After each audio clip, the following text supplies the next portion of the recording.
Well, hello there. Welcome back to A People's Historian. My name is Jason Kishinev. Each episode we read about 30 minutes out of a history book. Currently we're reading about the Clinton presidency in People's History of the United States. If you like what you hear, please hit the like and subscribe button and the notification bell because YouTube has been known to unsubscribe people from certain channels. So let's dig in. In 1999, Clinton's last year in office, a crisis erupted in the Balkans that once again showed the U.S. government as disposed to use force rather than diplomacy in solving matters of international concern. The problem that arose came out of the breakup 10 years earlier of the Republic of Yugoslavia and the ensuing conflicts among the separated elements of a once united country. One of the parts of the former Yugoslavia was Bosnia-Herzogovinia, with Croats massacring Serbs and Serbs massacring Croats and Muslims. After a vicious Serb attack on the city of Srebrenica, the United States bombed Serb positions, and then negotiations in Dayton, Ohio in 1995 stopped the fighting, dividing Bosnia-Herzegovina into Croat and Serbian entities.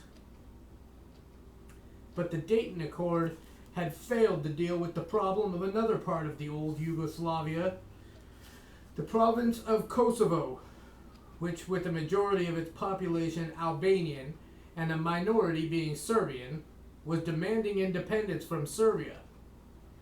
The Serbian president, Slobodan Milosevic, had shown his ruthlessness earlier in Bosnia, and now, facing armed attack from Kosovo nationalists, attacked Kosovo, killing perhaps 2,000 people and causing several 100,000 to become refugees. An international gathering in Rambouillet, France, was supposed to try to solve the problem diplomatically, but it presented terms to Yugoslavia that seemed certain to be rejected. NATO control of all of Kosovo, and NATO military occupation of the rest of Yugoslavia. On March 23, 1999, the Serbian National Assembly responded with a counter-proposal, rejecting NATO occupation and calling for negotiations leading toward the reaching of a political agreement on a wide-ranging autonomy for Kosovo. In case you haven't seen her before, this is Hermione. The Serbian proposal was ignored and was not reported in the major newspapers of the United States. The following day, NATO forces, meaning mostly U.S. forces, began the bombing of Yugoslavia. Presumably, the bombing was to stop the ethnic cleansing of Kosovo, that is, the forcing of Albanians out of the province by death or intimidation. But after 2 weeks of bombing, the New York Times reported, April 5th, 1999, that more than 350,000 have left Kosovo since March 24th. 2 months later, with the bombing still going on, the figure had risen to over 800,000. The bombing of Yugoslavia, including the capital of Belgrade, apparently intended to unseat Milosevic, led to an untold number of civilian casualties. An email message came to the United States from a professor at the University of Nice. N-I-S, Nice. That's not the French city. The little town of Aleksinac, 20 miles away from my hometown, was hit last night with full force. The local hospital was hit, and a whole street was simply wiped out. What I know for certain is 6 dead civilians and more than 50 badly hurt. There was no military target around whatsoever. A New York Times reporter, Stephen Erlanger, described the mounded rubble across narrow Boznia-Herzogovinia Street, where Alexander Milic, age 37, died on Tuesday. Mr. Milic's wife, Vesna, 35, also died Excuse me if my pronunciations are absolutely horrible. I admit that I have a difficult time pronouncing names from this part of the world. I do my best. Hey, no biting. Let's see. Mr. Milich's wife, Vesna, 35, also died. So did his mother and his two children, Miljana, age 15, and Vladimir, age 11. All of them killed about noon when an errant NATO bomb obliterated their new house and the cellar in which they were sheltering. Stop biting. When a peace agreement was finally signed on June 3rd, 1999, it was a compromise between the Rambouillet Accord, which Yugoslavia had rejected, and the Serbian National Assembly proposal, which had never been seriously considered. Noam Chomsky, in his book The New Military Humanism, examined in detail the events of that spring and concluded the outcome as of June 3rd suggests that diplomatic initiatives could have been pursued on March 23rd, averting a terrible human tragedy. But it seemed that the Clinton administration, like so many before it, Truman in Korea, Johnson in Vietnam, Bush in the Gulf War, chose military solutions when diplomatic ones were possible. The militarization of the nation, the huge military budgets, the maintenance of armed forces all over the world, the repeated use of weapons against other countries meant that the resources available for human needs were not available. Stop biting. In one of his finer moments, President Dwight Eisenhower had said, "Every gun that is made, every warship launched, every rocket fired signifies in a final sense a theft from those who are hungry and are not fed, those who are cold and not clothed." Get off. Clinton's economic program, at first announced as a job creation program, was soon to change direction and concentrate on reduction of the deficit, which under Reagan and Bush had left a national debt of $4 trillion. But this emphasis meant there would be no bold program of expenditures for universal health care, education, child care, housing, the environment, the arts, or job creation. Clinton's small gestures would not come close to what was needed in a nation where 1/4 of the children lived in poverty, where homeless people lived on the streets in every major city, where women could not look for work for lack of child care, where the air, the water were deteriorating dangerously. The United States was the richest country in the world, with 5% of the Earth's population yet consuming 30% of what was produced worldwide. But only a tiny portion of the American population benefited. This richest 1% of the population saw its wealth increase enormously starting in the late 1970s. As a result of changes in the tax structure, by 1995, that richest 1% had gained over $1 trillion and now owned over 40% of the nation's wealth. And these numbers are worse today than it was in 2010, whenever the last edition of this book was printed. According to the business magazine Forbes, the 400 richest families owned $92 billion in 1982, but 13 years later, this had jumped to $480 billion. Holy cow! I can't even conceive of having $1 billion. Can you imagine how much money that is? You can't. It's impossible. In the 90s, the wealth of the 500 corporations of the Standard & Poor's Index had increased by 335%. The Dow Jones average of stock prices had gone up 400% between 1980 and 1995, just 15 years, while the average wage of workers had declined in purchasing power by 15%. It was therefore possible to say that the U.S. economy was healthy.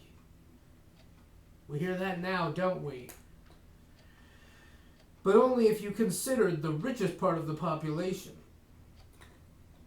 Meanwhile, 40 million people were without health insurance, the number having risen by 33% in the 90s, and infants died of sickness and malnutrition at a rate higher than that of any other industrialized country. There seemed to be unlimited funds for the military, but people who performed vital human services in health and education had to struggle to barely survive. A 27-year-old woman named Kim Lee Jacobson, interviewed in the Boston Globe, epitomized the distorted national priorities. She had been named U.S. Toddler Teacher of 1999, but as she said, "I'm hitting $20,000 this year after 5 years in the field. It all works out. I didn't come for a lot of money, so I don't expect to have a lot." According to the Bureau of Labor Statistics of the U.S. Census Bureau, in 1998, 1 out of every 3 working people in the United States had jobs paying at or below the federal poverty level. 1 out of every 3 people at or below the federal poverty level. The writer, Barbara Ehrenreich, spent a year working at various jobs, house cleaner, waitress, factory worker, and reported in her book, Nickeled and Dimed, that jobs such as those left workers unable to afford housing or medical care or even adequate food. For people of color, the statistics were especially troubling. Black infants died at twice the rate of white children, and the life expectancy of a black man in Harlem, according to a United Nations report, was 46 years. Less than that in Cambodia or the Sudan.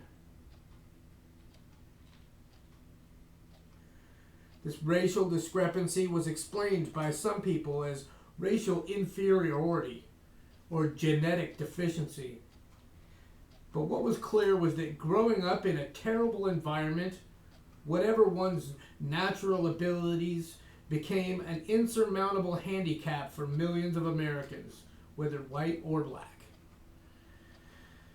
A Carnegie Endowment study showed that 2 young people of equal standing on intelligence tests, even accepting the dubious worth of intelligence tests for children brought up under different circumstances, had very different futures depending on whom their parents were.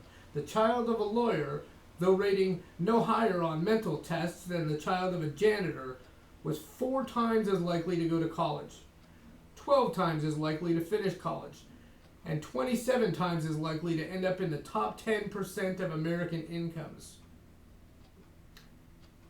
To change that situation, to bring about even a rough equality of opportunity, would require a drastic redistribution of wealth, a huge expenditure of money for job creation, health, education, and the environment.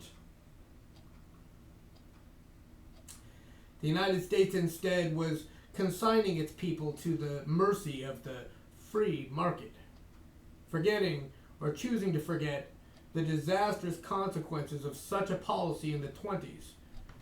The market did not care about the environment or the arts, and it left many Americans without the basic means of subsistence, including adequate housing. Under Reagan, the government had reduced the number of housing units getting subsidies from 400,000 to 40,000. And in the Clinton administration, the program ended altogether. Wow. Despite Clinton's 1997 Inauguration Day promise of a new government, his presidency offered no bold program to take care of these needs. For instance, although public opinion polls through the 80s and 90s indicated that the American people would support a program of free universal medical care supported by the General Treasury, Clinton was reluctant to advocate this. Instead, he put his wife Hillary in charge of a commission whose final report was over 1,000 pages long, impossibly dense and complicated, and yet offering no answer to the problem: how to assure every American medical care free of the intervention of profiteering insurance companies. Period. Excuse me.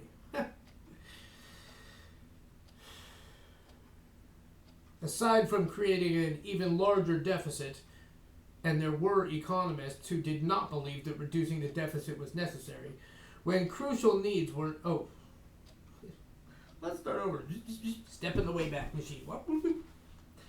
Aside from creating an even larger deficit, and there were economists who did not believe that reducing the deficit was necessary when crucial needs were not being met, there were two possible sources to pay for a bold program of social reconstruction, and the Clinton administration was not inclined to tap either one. One source was the military budget. Randall Forsberg, an expert on military expenditures, had suggested during the presidential campaign of 1992 that a military's budget of $60 billion to be achieved over a number of years would support a demilitarized U.S. foreign policy appropriate to the needs and opportunities of the post-Cold War world. However, the military budget kept increasing, even after the fall of the supposed target of the military buildup, and by the end of Clinton's term was about $300 billion a year.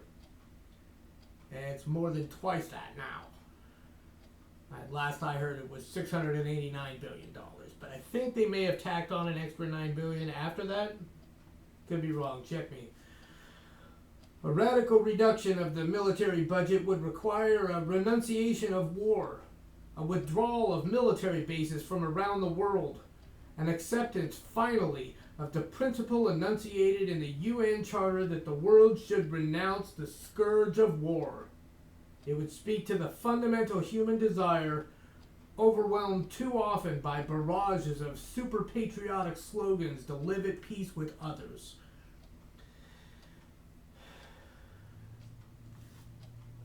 Excuse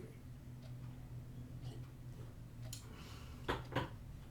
The public appeal for such a dramatic policy change would be based on a simple but powerful moral argument that given the nature of modern warfare, the victims would be mostly civilians. To put it another way, war in our time is always a war against children, and if the children of other countries are to be granted an equal right to life with our own children, then we must use our extraordinary human ingenuity to find non-military solutions for world problems. Wow, well put, Mr. Zen. Rest in peace. The other possible source to pay for social reform was the wealth of the super rich. The richest 1% of the country had gained over $1 trillion in the 80s and 90s as a result of tax breaks. A wealth tax, something not yet done as national policy but perfectly feasible, could retrieve that $1 trillion, for instance, at $100 billion a year for 10 years and still leave that 1% very, very rich. In addition, a truly progressive income tax going back to the post-World War II levels of 70 to 90% on very high incomes, something that Alexandria Ocasio-Cortez is talking about now, and some on the right are ridiculing her for the ridiculousness, but this is when our country was great, right? They want to make our country great again, go back to the tax rate of the time that you're talking about, even though, there were problems back then too. Alright, so going back to the post-World War II levels of 70 to 90% on very high incomes could yield another $100 billion a year. Clinton did raise taxes on the super rich by a few percentage points, changing the top rate from 31% to 37%, and corporate taxes from 34% to 35%. Wow, big difference. Although 1% of corporate tax is a lot of money. It's more than I got. But this was a pitifully small step in view of the need.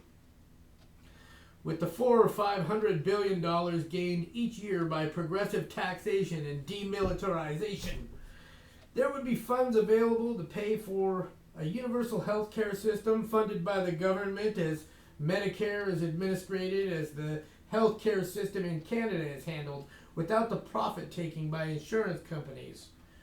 Those funds could pay for a full employment program, for the first time implementing the 1946 Full Employment Act, which committed the national government to creating useful employment opportunities for all people able and willing to work. One of Marge Piercy's poems ends with, "The pitcher cries for water to carry, and a person for work that is real." What? Instead of giving out contracts for jet bombers and nuclear submarines, contracts could be offered to non-profit corporations to hire people to build homes, construct public transportation systems, clean up the rivers and the lakes, turn our cities into decent places to live. I mean, do we really need more nuclear weapons? We have enough to blow up the world like 1,000 times or more already, right? What's the point of more? The alternative to such a bold program was to continue as before, allowing the cities to fester, forcing rural people to face debt and foreclosures, offering no useful work for the young, creating a marginal population of idle, desperate people, many of them young, many of them people of color, who turn to drugs and crime, constituting a threat to the physical security of the rest of the population. The response of the government to such signs of desperation, anger, and alienation has been historically quite predictable. Build more jails, lock up more people, execute more prisoners, and continue with the same policies that produced the desperation. And so by the end of the Clinton administration, the United States had more of its population in prison per capita, a total of 2 million people, than any other country in the world, with the possible exception of China. Now there's no doubt that there is no exception. We have more people in prison than any country in the world, the largest police state in the history of this planet. Clinton claimed to be moderating his policies to match public opinion, but opinion surveys in the 80s and the early 90s indicated that Americans favored bold policies that neither Democrats nor Republicans were willing to put forward. Universal free health care, guaranteed employment, government help for the poor and homeless, with taxes on the rich and cuts in the military budget to pay for social programs. The gap between national policy and the feelings of the American public suggested that another scenario was possible. One that envisioned in the new millennium citizens organizing to demand what the Declaration of Independence promised, a government that protected the equal rights of everyone to life, liberty, and the pursuit of happiness. This meant economic arrangements that distributed the national wealth rationally and humanely. This meant a culture where the young no longer were taught to strive for success as a mask for greed. Throughout the 90s, while conservative Republicans and moderate Democrats were running the government, there were large numbers of American citizens unrepresented in Washington, unreported in the press, who were protesting government policy in various ways and demanding a more just and peaceful society. The signs of citizen energy outside the circles of power in Washington were not given much attention in the national media, except when a phenomenon was too big to ignore. Even a gathering of 500,000 adults and children of all colors arriving in the nation's capital to stand for children was paid little or no attention by television and newspapers. The signs of defiance and resistance were many and varied. In Minneapolis, there was a continuing campaign against a corporation that manufactured landmines. An ex-GI who had been mutilated by an American landmine came to Minneapolis to join the campaign, joined by a young woman who was traveling all over the world to tell people of the children dying on all continents as a result of millions of landmines planted by the United States and other nations. An ex-GI who had been mutilated by an American landmine came to Minneapolis to join the campaign, joined by a young woman who was traveling all over the world to tell people of the children dying on all continents as a result of millions of landmines planted by the United States and other nations. 4 nuns, the McDonald sisters, who were indeed sisters, participated in the protest and were arrested. In 1994 in Los Angeles, in opposition to a new California law that took away basic health and educational rights from the children of illegal immigrants, 250,000 people took to the streets in protest. When the United States made clear its intention to drop bombs on Iraq, presumably because Iraq was not allowing inspection of what American officials called weapons of mass destruction, Secretary of State, you like how I do that? Secretary of State Madeleine Albright and other officials spoke to a town meeting in Columbus, Ohio, to build up public support for the bombing. But the planned scenario was interrupted by a young man who, despite plans to control all questions, managed to get the floor and asked Madeleine Albright about all the other nations, allies of the United States, that possessed weapons of mass destruction. The Secretary of State was obviously taken by surprise and stumbled through an answer which a national TV audience could plainly see. Plans for the bombing were quickly postponed, though sometime later the regular bombing of Iraq, of which the press took no notice, resumed. Hey, if somebody finds a link to that question being asked of Madeleine Albright, I'd love it if you shared it in the comments. Share it, that way I can take a look at it and other people watching can take a look at it. Thank you ahead of time. When Madeleine Albright was given an honorary degree by the University of California at Berkeley in the year 2000, there were protests in the audience and a huge banner. Madeleine Albright is a war criminal. Protesters and the banner were removed from the theater.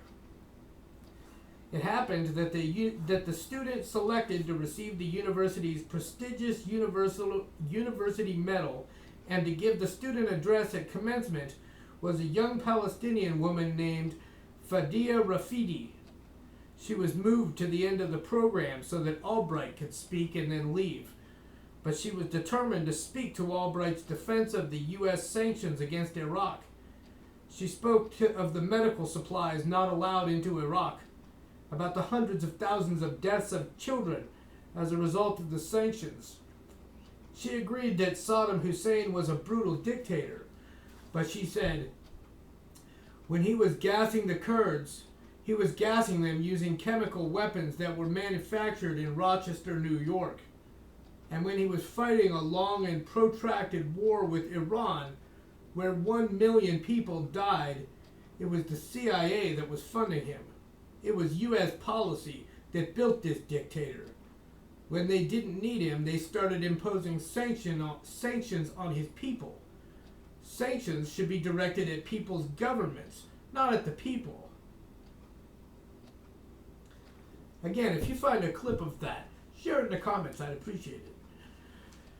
I remember the speech, though, but it'd be great to see it. In 1998, 7,000 people from all over the country traveled to Fort Benning, Georgia, to protest the existence of the School of the Americas, whose graduates, trained by the United States, had participated in atrocities in various Latin America countries. They carried 8 caskets representing the 6 priests, a cook, and a young girl who had been assassinated by military men invading their home. Ironically, the Georgia federal judge who sentenced them to prison terms, Robert J. Elliott, was the same judge who had pardoned Lieutenant William Calley, found guilty of the My Lai massacre of villagers in Vietnam.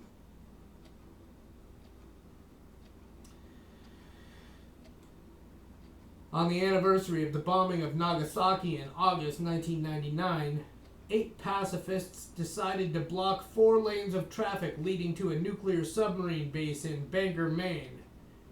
In that base, 8 Trident submarines were housed, carrying over 1,000 nuclear warheads. The protesters were arrested. They managed to explain to the jury, however, the reason for their opposition to nuclear weapons, and they were acquitted. The woman who headed the jury said later, "I am proud to sit with these people." The culture had been affected by the movements of the 60s in a way that could not be obliterated. There was an unmistakable, stubborn new consciousness manifested from time to time in the cinema, on television, in the world of music. An awareness that women deserved equal rights, that the sexual preferences of men and women were their own affair, and that the growing gap between rich and poor gave the lie to the word democracy. Let's finish there. If you enjoyed the reading, please hit the like and subscribe button. Thank you so much for joining me. We'll see you in the next episode.